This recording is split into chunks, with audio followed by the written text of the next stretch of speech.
हाँ, तो cell cycle की अगर हम बात करें तो ये दो फेजेस में डिवाइड होता है, इंटरफेज और एम फेज। एम फेज जो होता है वो डिवीजन फेज होता है, जहाँ पर सेल एक्चुअली डिवाइड कर रहा होता है, जहाँ पर न्यूक्लियर डिवीजन हो रहा होता है। ठीक है, तो यहाँ पर अगर हम बात करें मेनली सेल साइकिल की, तो हमें न्यूक्लियर डिवीजन के कॉम्प्लेक्सेस को समझना ज़्यादा ज़रूरी है, तो अभी मैं उस पर फोकस करूँगा। जैसे इंटरफेज जो होता है वो खुद तीन फेजेस में डिवाइडेड है, G1, S और G2। G1 फेज जो होता है वो ग्रोथ फेज होता है, G2 भी ग्रोथ फेज होता है। तो यहाँ पे बेसिकली ग्रोथ हो रही है सेल की साइटोप्लाज्म की, और मतलब साइटोप्लाज्म मतलब न्यूक्लियस और सेल वॉल, न्यूक्लियस और सेल वॉल के बीच में भरा जितना भी मटेरियल है ये सारा ग्रो कर रहा होता है। ठीक है, मेन यहाँ पर इंटरफेज में फेज होता है एस फेज। यहाँ पर अगर डीएनए का टाइप 2 मतलब डीएनए का टोटल अमाउंट 2n है, तो ये मल्टीप्लाई 2 टाइम्स हो जाएगा और इट विल बिकम्स 4n, 4 गुना मतलब 4n हो जाएगा 2n से। ठीक है, यहाँ पर ये एस फेज है। इसका इंपॉर्टेंस ये है कि यहाँ पर डीएनए जो होता है वो दो पार्ट में डिवाइड हो दो गुना हो जाता है। ठीक है, और एक सेंट्रियोल स्ट्रक्चर भी होता है। इसका इंपॉर्टेंस हमें सेंट्रियोल पता होना चाहिए कि ये डिवीजन में इंपॉर्टेंट होता है, ये भी दुगने हो जाते हैं, दो हो जाते हैं सेंट्रियोल भी। अब उसके बाद आते हैं हम मेन एम फेज पर। तो एम फेज जो होता है वो 4 फेजेस में डिवाइडेड होता है, वो होता है prophase, metaphase, anaphase and telophase. तो प्रोफेज की अगर हम बात करें तो प्रोफेज का मेन स्ट्रक्चर यही, मेन मतलब इनिशियल फेज है। तो जो क्रोमैटिन मैंने बताए थे वो धीरे धीरे करके क्रोमोसोम का स्ट्रक्चर लेना शुरू कर देते हैं और धीरे धीरे कर क्रोमोसोम बनना शुरू कर देते हैं। ठीक है, अब उसके बाद क्या होगा जो सेंट्रोसोम वहाँ पर एस फेज में डिवाइड हुआ था, या सेंट्रियोल या सेंट्रोसोम दोनों सेम ही है, वो क्या जाएंगे ऑपोजिट पोल में जाना शुरू कर देंगे सेल के। और यहाँ पर प्रोफेज में क्या होता है, जो न्यूक्लियस था, जैसे ये न्यूक्लियस है और ये सेल है, तो जो न्यूक्लियर वॉल है वो डिमिनिश होने लगती है यहाँ पर, और जो सेंट्रियोल है वो पोल्स पर चले जाते हैं, ये दिखा रहा है प्रोफेज। ठीक है, ये न्यूक्लियर वॉल है, ये जाके डिसइंटीग्रेट होगी और जो सेंट्रोसोम्स या फिर सेंट्रियोल्स हैं वो ऐसे दो पोल्स में जाना शुरू कर देंगे। फिर आता है मेटाफेज। अब ये माइटोसिस बता रहा हूँ मैं, है ना। माइटोसिस की फीचर्स क्या है, माइटोसिस जो होती है वो हमेशा ऑटोसोमल सेल्स में होती है। ऑटोसोमल सेल्स यानी all cells of the body rest the sex except the sex cells, जिससे क्या बनते हैं हमारे मतलब हमारे जो स्पर्म और ओवम बनते हैं ना, वो वाले सेल्स को छोड़कर ये सारे जो सेल्स होते हैं वो माइटोसिस ही करते हैं। माइटोसिस से ग्रोथ होती है, मतलब 1 से 2 सेल, 2 से 4 सेल, 4 से 8 सेल, इन सब से क्या हो रहा है, नंबर ऑफ सेल्स बढ़ रहे हैं, तो बेसिकली क्या होगी, ग्रोथ। तो माइटोसिस जो है हमारे बाकी हर सेल में हो रही है एक्सेप्ट द सेक्स सेल, जिससे स्पर्म और ओवा बनता है। तो यहाँ पर ये ग्रोथ के लिए इंपॉर्टेंट है, ये समझ में आ गया। अब उसके बाद क्या होता है मेटाफेज। प्रोफेज के बाद आएगा मेटाफेज, जहाँ पर न्यूक्लियर वॉल ऑलरेडी पूरी तरीके से जा चुकी है। जो क्रोमोसोम्स हैं वो अपने best morphological shape and size में होते हैं, इसीलिए ये बेस्ट स्टेज है। ये वाला पॉइंट बहुत इंपॉर्टेंट है, हर कॉम्पिटेटिव एग्जाम में पूछते हैं कि what is the best stage to study the morphology of chromosome, तो उसका आंसर आएगा मेटाफेज। मेटाफेज में बेस्ट क्रोमोसोम मटेरियल होता है। ठीक है, अब उसके बाद मैं क्या बोल रहा था, यहाँ पर ये जो सेंट्रोसोम्स हैं, यहाँ से एक स्पिंडल्स निकलते हैं जो इसके सेंटर में जाकर, हर क्रोमोसोम के सेंटर में जाकर क्या होता है, अटैच होते हैं। अब हमें यहाँ देखना पड़ेगा कि ये स्ट्रक्चर एक्चुअली ये दो क्यों दिख रहे हैं। यहाँ पर जो ये स्ट्रक्चर दिख रहा है ये दो क्यों दिख रहे हैं, क्योंकि इनिशियली जब ये अरेंज्ड होते हैं किसी भी सेल में तो ये ऐसे ऐसे अरेंज होते हैं, ये एक होमोलोगस पेयर, ये दूसरा होमोलोगस पेयर, ऐसे यहाँ पर कितने पेयर होंगे, 23 पेयर होंगे। ठीक है, तो यहाँ पर ये हर एक क्रोमोसोम अब ऐसा दिखने लग जा रहा है। ऐसा क्यों दिख रहा है ये क्रोमोसोम, क्योंकि क्रोमोसोम का जो एक स्ट्रक्चर डीएनए क्योंकि एस फेज में डुप्लीकेट हुआ था, तो हम ये भी बोल सकते हैं ना क्रोमोसोम में एक स्ट्रक्चर और ऐड हो गया, ये डबल हो चुका है, मतलब ये एकदम आइडेंटिकल है क्योंकि ये रेप्लिकेशन से बना है। रेप्लिकेशन में कोई भी डिफरेंस नहीं होता। रेप्लिका का मतलब ही क्या होता है, एग्जैक्ट कॉपी। मतलब यहाँ पर डीएनए जो एस फेज में डीएनए डिवाइड किया था, ये क्या कर रहा है, एक रेप्लिका बना रहा है, और ये क्रोमोसोम अब ऐसा दिखने लग जाता है। ठीक है, ये नॉर्मल स्टेट है, जब सेल डिवाइड नहीं कर रहा तो ये सिंगल स्ट्रक्चर होते हैं। जब सेल डिवाइड करने लगता है तो डीएनए डबल होता है इस फेज में, और ये ऐसे करके डबल स्ट्रक्चर बन जाता है, तो ये इस तरीके का दिखने लग जाता है जो यहाँ दिख रहा है।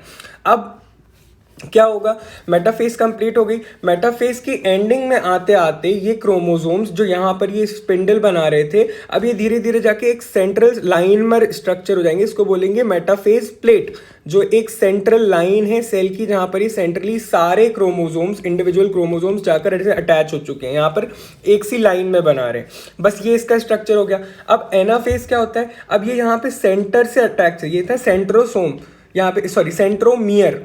इस सेंट्रोमियर स्ट्रक्चर से अटैच थे। सेंट्रोमियर में एक हुक स्ट्रक्चर होता है जिसको बोलते हैं काइनेटोकोर। अब ये काइनेटोकोर्स एक्चुअली जो सेंट्रोमियर है उसमें भी काइनेटोकोर एक ऐसा स्ट्रक्चर है जहां पर जाके स्पिंडल्स अटैच होते हैं। अब एनाफेज जैसे ही आती है तो ये जो क्रोमोसोम्स थे ये हाफ हाफ में डिवाइड होने लगते हैं और कहाँ मूव करने लगते हैं, पोल्स की तरफ। ये देखो ये हाफ हाफ में डिवाइड हो गए and they will start moving towards the poles.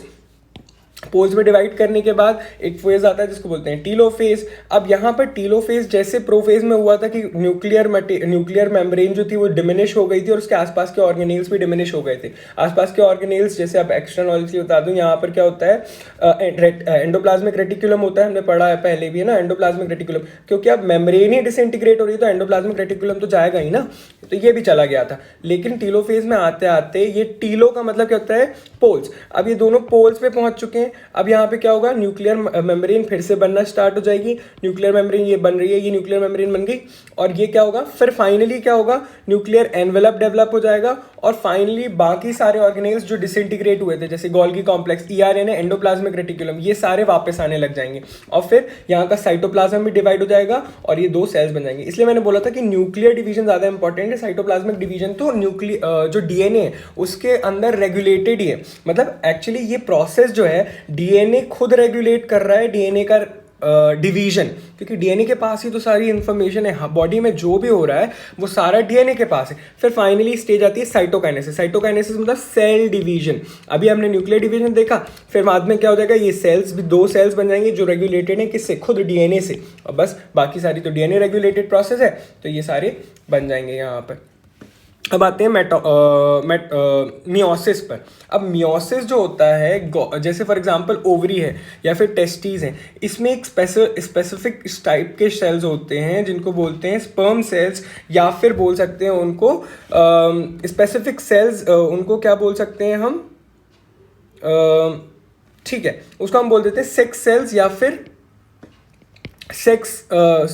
मतलब स्पर्म फॉर्मिंग सेल्स या फिर ovum forming cells. Specific type of cells in ovary या टेस्टिस की वॉल को लाइन करते हैं। अब ये जो है वो डिप्लॉइड सेल्स हैं। डिप्लॉइड का मतलब जिनमें क्रोमोसोम्स पेयर में एग्जिस्ट कर रहे हैं। ये जो थे ये होमोलोगस क्रोमोसोम थे, chromosome pair number 1, chromosome pair number 2, ये सारे नॉर्मल स्टेट में। अगर हम अपने स्किन का सेल निकाल के देखेंगे तो उसमें हमेशा ये डिप्लॉइड मिलेंगे। डिप्लॉइड का मतलब ये हमेशा पेयर में एग्जिस्ट कर रहे हैं ये क्रोमोसोम्स नेचुरली, ये ऐसे पेयर में अभी डिवाइड नहीं कर रहे हैं, तो इसलिए अभी भी ये क्या है, ऐसे सिंगली है, ठीक है। तो ये नॉर्मल सेल अगर हम स्किन का निकाल देंगे, जो नॉन डिवाइडिंग सेल है, नॉन डिवाइडिंग सेल, तो उसका स्ट्रक्चर ऐसे ही दिखेगा, ये पेयर में एग्जिस्ट कर रहे होंगे, ठीक है। ये ऐसे पेयर में 23 पेयर्स एग्जिस्ट कर रहे होते हैं, तो इनको बोलते हैं डिप्लॉइड। तो वैसा ही ओवरी के सेल्स भी डिप्लॉइड होते हैं, पर यहाँ पर इधर एक सेल से, जहाँ पर माइटोसिस में एक 2n सेल से 2 2n सेल्स ही बन रहे थे, 2n सेल्स ही बन रहे थे, अब यहां पर क्या होगा, एक 2n सेल से 4n सेल्स बनेंगे, 4n सेल्स बनेंगे। अब ये कैसे बनेंगे वो हम देखेंगे, ठीक है।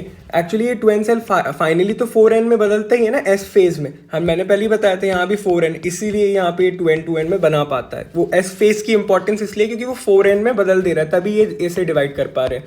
तो ये भी डिप्लॉइड सेल ही है, ओवरी का सेल, पर अब ये इसका स्पेसिफिक फीचर है कि ये मियोसिस करता है। अब यहाँ पर क्या चेंज आएगा किसी भी उसमें, जैसे यहाँ पर ये डिवाइड है, अभी मैं इन जनरल बता देता हूँ फिर स्टेप से समझ में आ जाएगा कि जहाँ पर ये दो होमोलोगस क्रोमोसोम, ये दो होमोलोगस पेयर, सॉरी, और ये दो होमोलोगस पेयर, ये दो होमोलोगस पेयर माइटोसिस में ऐसे बन रहे थे। नया एक 2n टाइप बन रहा था किसमें, एस फेज में। यहाँ पे भी एक 2n टाइप बन रहा था एस फेज में। अब क्या होता है कि माइटोसिस में ये इंडिविजुअली डिवाइड करता है, तो ये जाकर एक n और n बना देता है, ये n और n बना देता है, ठीक है। ये इधर नया सेल बन गया, एक ये नया सेल बन गया। ये इंडिविजुअली डिवाइड कर रहा है, ये इंडिविजुअली डिवाइड कर रहा है। पर मियोसिस में एक स्पेशल फीचर होता है जिसको बोलते हैं क्रॉसिंग ओवर। मतलब ये वाला जो पेयर है, ये वाला जो पेयर है होमोलोगस पेयर, और ये वाला जो अब यहाँ पर 2n टाइप बनेगा, इसमें भी s फेज तो होगा, इंटरफेस दोनों में कॉमन है, सिर्फ m फेज में डिफरेंस आ रहा है। तो ये वाला पेयर यहाँ भी बनेगा, ये वाला पेयर यहाँ भी बनेगा। लेकिन यहाँ पर स्पेशल फीचर मियोसिस का ये होता है कि ये जो आपस में होमोलोगस क्रोमोसोम है ये आपस में भी पेयर करते हैं, जिसके कारण जैसे मैंने पहले बताया था इसमें जीन की वैरायटी थोड़ी डिफरेंट थी, इसमें जीन की वैरायटी थोड़ी डिफरेंट थी। अब इसमें से जो बेटर जीन होगा वो अपनी इंटरमिक्सिंग करेगा, और कैरेक्टर्स मिक्स भी होते हैं। ऐसा नहीं है कि एक जीन, मैंने बताया था ब्लैक और ब्राउन, तो ब्लैक वाला पूरी तरीके से ब्लैक हो जाएगा और हेयर कलर रखेगा, और ब्राउन वाला पूरी तरीके से ब्राउन हेयर कलर रखेगा। ऐसा भी हो सकता है कि यहाँ पर जीन मिक्सिंग के कारण एक ऐसा पैटर्न बने जहां पर ब्लैक और ब्राउन का कॉम्बिनेशन हो। ऐसे बहुत सारे कैरेक्टर्स होते हैं, जैसे स्किन कलर या हाइट, दोनों पेरेंट्स के जो हाइट हैं, दोनों पेरेंट्स की हाइट है उसका एक इंटरमीडिएट बनता है हमेशा, या फिर एक या तो मैक्सिमम बन जाएगा या फिर इंटरमीडिएट भी बन सकता है। एक for example 6 feet tall parent है, एक 5 फीट टॉल पेरेंट है, हो सकता है बच्चा जो होगा 5.5 हो, क्योंकि इनमें क्या होगा कॉम्बिनेशन बनते हैं। अब इन दोनों में से ये कॉम्बिनेशन, तो ये स्पेसिफिक फीचर है मियोसिस का, ये क्रॉसिंग ओवर स्पेसिफिक फीचर है मियोसिस का, जिसके कारण जीन वैरायटी आती है और हम सब इतना ज़्यादा डिफरेंट दिख रहे होते हैं एक दूसरे से, अपने पेरेंट्स से भी हम टोटली मैच नहीं करते। तो अब देखो, क्योंकि इसमें एक स्पेशल बॉन्ड बना, इसीलिए मियोसिस 2 पार्ट में डिवाइड होगी, जिसमें से पहला पार्ट होगा इसको तोड़ना, फिर दूसरा पार्ट होगा इसके बीच के स्ट्रक्चर को तोड़ना। ये एक बेसिक बहुत इंपॉर्टेंट डिफरेंस है मियोसिस में, इसलिए मियोसिस 2 बार होती है, एक तो इसको तोड़ने के लिए, इन दोनों के बीच के बॉन्ड को तोड़ने के लिए, और एक बार इसको तोड़ने के लिए जो माइटोसिस में हो रहा था। माइटोसिस में क्योंकि ये वाली बॉन्ड फॉर्मेशन नहीं थी, तो सिर्फ ये वाला टूट रहा था, और ये दोनों क्या थे, एकदम आइडेंटिकल थे, क्योंकि ये रेप्लिका थे एक दूसरे के। पर अब ये और ये आइडेंटिकल नहीं होंगे, क्यों? क्योंकि ये तो होमोलोगस क्रोमोसोम्स थे ना, इनमें तो जीन वैरायटी ऑलरेडी थी। ये इसका जीन थोड़ा डिफरेंट था, ब्लैक कलर रख रहा था, इसका जीन अलग था, ब्राउन। तो इसके कारण कैरेक्टर मिक्स हुए, इसीलिए यहाँ पर ये मियोसिस को डिफरेंट बनाता है। इसीलिए सेक्स क्रोमोसोम्स जो हैं वो क्या करते हैं, जेनेटिक पूल को डिफरेंट बनाते हैं। मतलब जेनेटिक पूल यानी पूरी पॉपुलेशन में जो भी जीन्स हैं उनकी इंटरमिक्सिंग कराते हैं, उनको वैरायटी देते हैं। इसलिए हम सब क्या होते हैं, अलग अलग कैरेक्टर्स में अलग अलग होते हैं। बस अब ये मियोसिस का मेन डिफरेंस था। यहाँ पर ये स्टेजेस को आपको ढंग से रखना है कि आप देखो, इंटरफेज हो गया, G1 हो गया, S फेज हो गया, G2 फेज हो गया, ये एग्जैक्टली सिमिलर था। इंटरफेस एग्जैक्टली सिमिलर था। जो M फेज था, अब वहां पहले माइटोसिस था, अब यहां पर ये मियोसिस हो जाएगा। अब मियोसिस की भी वही स्टेज है, प्रोफेज। अब लेकिन इसका ये कैरेक्टर है कि प्रोफेज होता है वो काफ़ी लंबा होता है। क्यों? क्योंकि यहाँ पर ये स्पेशल बॉन्ड बन रहा है जो हमने यहाँ पर डिस्कस किया था इन दोनों क्रोमोसोम्स के बीच में।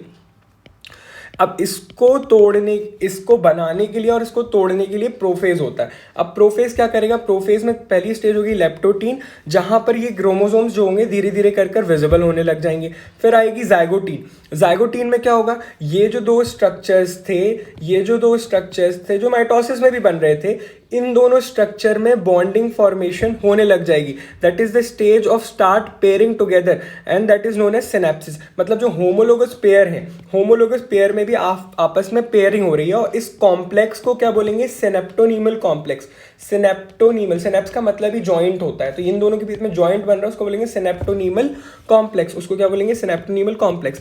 उसके बाद क्या होगा, अब जो ये स्ट्रक्चर बनेंगे इनको क्या बोलेंगे, बाइवलेंट बोलेंगे।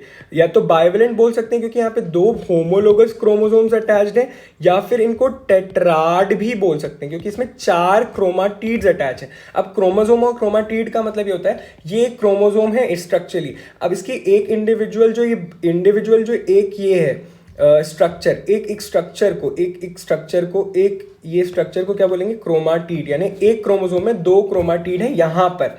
लेकिन अगर ये अब बाद में, फिर उसके बाद क्या होगा, इतना समझ में आ गया कि बाइवलेंट और टेट्राड क्या होता है। फिर उसके बाद क्या होगा, पैकाइटीन स्टेज बहुत इंपॉर्टेंट होती है क्योंकि यहाँ पर एक एंजाइम इन्वॉल्व होता है। उस एंजाइम को बोलते हैं रिकॉम्बिनेज एंजाइम। यहाँ पर रिकॉम्बिनेशन हो रहा है, जो मैंने बताया था वैरायटी आ रही है ना, ब्लैक और ब्राउन के मिडिल की या हाइट के बीच की, तो इन दोनों में जेनेटिक मिक्सिंग होती है। यहाँ पर ये इसका जीन कुछ पार्ट यहाँ जाएगा, कुछ पार्ट यहाँ जाएगा, और उसमें से ओवरऑल जो ज़्यादा डोमिनेंट कैरेक्टर होगा वो रिफ्लेक्ट होगा प्रोजेनी में या चाइल्ड में, आगे की जनरेशन में। तो ये हो जाती है पैकाइटीन। यहाँ का सबसे इंपॉर्टेंट फीचर ये है कि यहाँ पर ही जो हम बोल रहे हैं कि कि जो जेनेटिक वैरायटी या जो रिकॉम्बिनेशन की प्रोसेस है, वो रिकॉम्बिनेशन की प्रोसेस यहाँ पर ही होती है पैकाइटिन स्टेज में, through an enzyme called recombinase, उस रिकॉम्बिनेज एंजाइम के थ्रू। अब क्या होगा, जहाँ जहाँ ये, जैसे यहाँ पे एक जीन था, फिर यहाँ पे जीन था, तो यहाँ पर एक जेनेटिक मिक्सिंग हुई, तो यहाँ पर क्या होगा, डिप्लोटीन स्टेज में बाकी सारा जो पार्ट था जो रिकम्बाइन नहीं कर रहा था इन दोनों क्रोमोसोम्स में, वो पार्ट जो रिकम्बाइन नहीं कर रहा था वो टूट जाएगा। अब सिर्फ इतने स्पेसिफिक पार्ट, जिन जिन जीन वाले पार्ट में ये रिकॉम्बिनेशन हुआ था, सिर्फ वो बच जाएगा, ठीक है। बाकी सारा पार्ट इस सिनेप्टोनीमल कॉम्प्लेक्स का टूट जाएगा। फिर इस स्ट्रक्चर को क्या बोलते हैं, कायस्मेटा। कायस्मेटा मतलब वो स्ट्रक्चर जहां पर सिर्फ जहां जहां जीन्स थे वो वाला स्ट्रक्चर बच गया, बाकी पूरा जो कॉम्प्लेक्स है वो टूट चुका है। फिर डायकाइनेसिस स्टेज होती है, जिसमें ये वाला जो कॉम्प्लेक्स है, जो जीन वाला पार्ट है, ये वाला भी टूट जाता है। अब हमारे पास क्या बचे, दो होमोलोगस पेयर जिनके पास दो क्रोमाटिड्स हैं, लेकिन ये है क्रोमोसोम ही, एक ही क्रोमोसोम है, भले इसमें दो डंडे दिख रहे हैं, और लेकिन ये है एक ही क्रोमोसोम जिसमें दो क्रोमाटिड्स हैं। अब क्या होगा, ये वाला कॉम्प्लेक्स, ये वाला टूट गया, अब नॉर्मल स्टेट आएगी। नॉर्मल स्टेट में ये बिल्कुल माइटोसिस की तरह, मतलब अब यहाँ पे मेटाफेज में क्या होंगे, होमोलोगस पेयर्स, मतलब अब ये वाला पेयर और ये वाला पेयर, इसमें क्या डिफरेंट है माइटोसिस से, कि यहाँ पर जीन की वैरायटी, यहाँ पे जीन जो है वो रिकम्बाइन कर गया, चेंज कर गया, जो पहले माइटोसिस में चेंज नहीं कर रहा था। अब ये वाला स्ट्रक्चर ऐसे टूटेगा, ये वाला स्ट्रक्चर ऐसे टूटेगा। अब ये सारे होमोलोगस पेयर्स हैं, देखो एग्जैक्टली सेम साइज के दिख रहे हैं ये सारे, ठीक है। अब क्योंकि ये दोनों एक दूसरे पेयर, एक होमोलोगस क्रोमोसोम है, ये एक होमोलोगस क्रोमोसोम है, पेयर ऑफ क्रोमोसोम है।